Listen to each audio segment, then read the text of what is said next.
back at it again with some fat loss videos because you know the intermittent fasting one did so good. So let's take it a step further. So I bought a whole ass elliptical.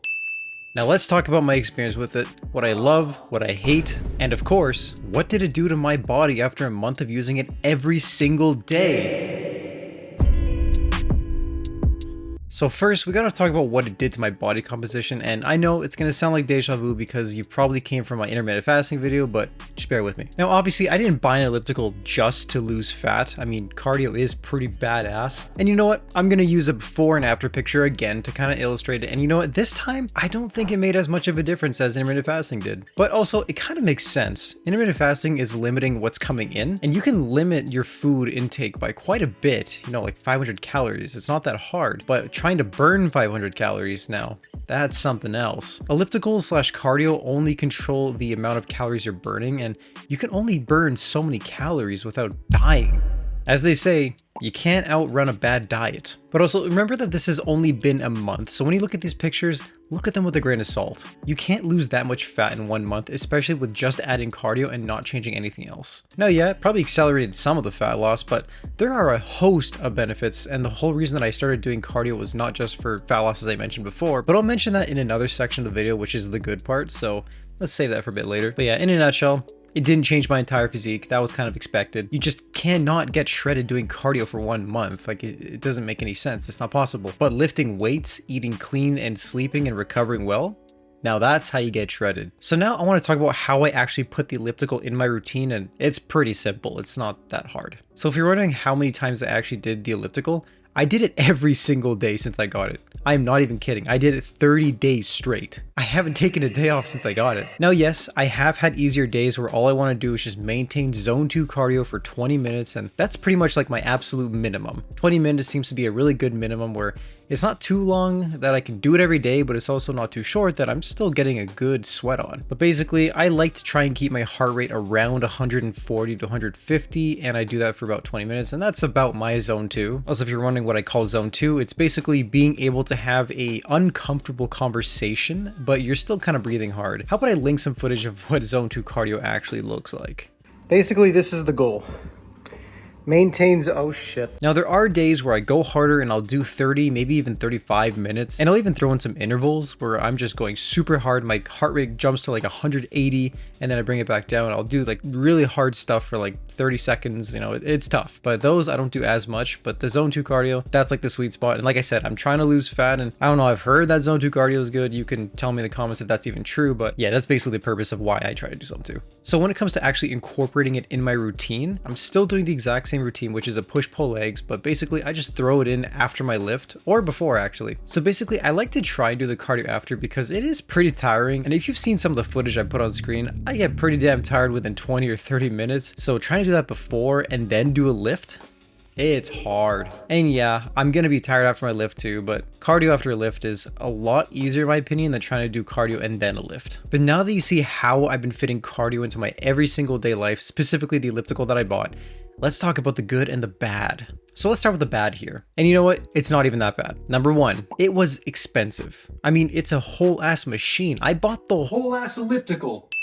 It's not like I'm trying to do 30 air squats or 100 push-ups every day, you know, things that are free that you can do anywhere. Now, yes, this is a super niche machine, and yes, this is Home Gym Warrior. I'm trying to build up my home gym. This is not an average thing that you would do. But even if you want to try the elliptical yourself, it's still going to cost you some money, whether you want to buy the whole ass machine like I did, or you want to go to your gym and you want to get on there with the membership that you're paying for. Either way, ellipticals are not free. It's not like you can just go and do 20 push-ups. But this point isn't really that important if you have a gym membership, so I'm just going to skip over it to the next point, which is it is big. And again, this is another home gym problem. I have to store the damn thing somewhere. So luckily I have a house where I actually have a lot of space, but it's also really heavy, and this thing is probably not going to move for a long time. My guess is that the next time this thing moves is when I move out of the house. So we're going to try and keep it here as long as we can. Now it's just me and my girlfriend living here, so it's not that big of a deal. And you know what? I use it every day. She uses it almost every single day, so it's not that big of a deal. Now the machine itself is fantastic. I love using it. It's super smooth, it feels great on my body, and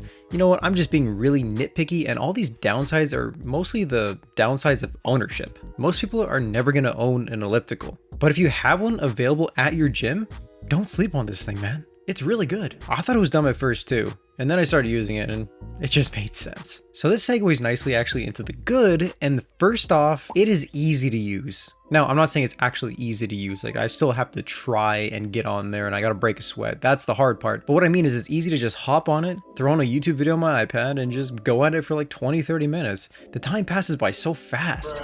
So what I've actually done is instead of wasting time on YouTube videos, I'll just go and I'll have a watch later list. And on that list, I'll put on videos that I really want to watch, but I know I shouldn't be wasting my time on. So I'll just watch those videos while I'm doing the elliptical. It's like a win-win. I get to watch fun YouTube videos and I get to do cardio. It's like how Sam Solik is always playing on his phone when he's doing cardio, like he's playing Clash Royale or something. Oh, whoops. And you know what? I kind of like that idea of habit bundling where you're just doing something that you want to do, but at least you're throwing in some good too, so it's not a waste of time. I like it. Also, if y'all been watching that Kelly Wakasa bucket list challenge series, it's going on right now as I'm doing the elliptical challenge, so it has been a blessing. And next up, let's talk about how it's easier on the joints. Okay, I know I sound super old talking about joints, but I used to do P90X, which is like workout videos for my cardio, and I would do specifically P90X3 where it's 30-minute videos, and I was doing it in the most jank way possible, bro. Like I would throw on a video and I would just do 15 minutes only, or I would set it at 2x speed and just do that, and it was just so weird. It's also really intense, so it would be like zone 5 for like 15 minutes straight, and it was actually starting to impact my recovery. Not only that, but from all the jumping around and the impact on my joints, it's actually, I've been developing shin splints. Now this is because I'm on some medication that is called Accutane, and it does make your joints kind of achy, and it'll go away when I'm done the medication, but man, it is brutal. God, I sound like an old man. Achy joints? What the hell am I saying? And lastly, it's easy to just choose intensity. If I'm not feeling that great and I want to go lighter, I'll do some zone 2 for like 20 minutes. Easy, done, call it a day.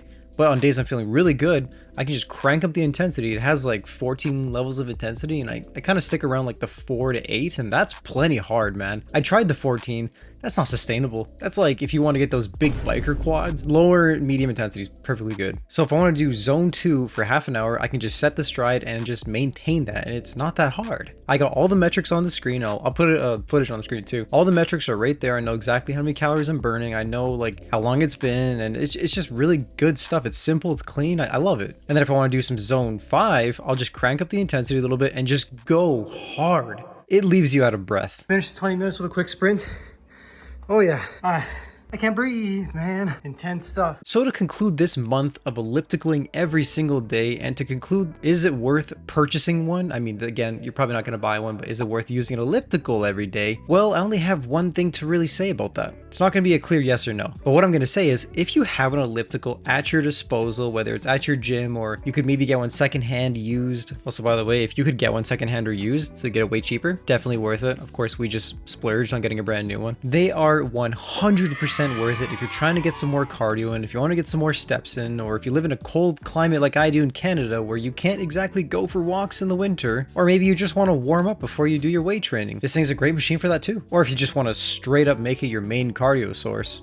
By all means, I think this is a great machine to do that. I think the treadmills, I mean, you can, if you like treadmills, if you like, I don't know, Stairmasters or seated bike or whatever you like, you choose what works for you. And that's why I don't want to give you a clear yes, elliptical is the way to go, because maybe it just doesn't work with your body. You got to find a machine or cardio or some sort of way to build your cardiovascular health that actually agrees with your body and that you feel good doing. Because in the end, if you don't feel good doing it and it hurts or whatever, it's not going to be sustainable. You're not going to want to do it. I love the elliptical. It feels great on my body. That's why I'm going to keep doing it every single day. I'm going to try and do it every day for a year if I can. That'd be a fun follow-up video, huh? And like, again, it's a tool. If it doesn't fit in your life, it doesn't work with you, then don't use it. It's really simple, actually. But to conclude, and just like the main takeaway is, being able to find a sustainable cardio source is essential to a good, well-rounded, healthy lifestyle. And I'm telling you, man, I am definitely feeling a lot better overall since I started this thing, and whew, I can't wait to do it for a year straight. All right, fellas, with that said, thank you so much for watching to the end of episode 11. Drop a like and a sub, and I'll see you in the next one.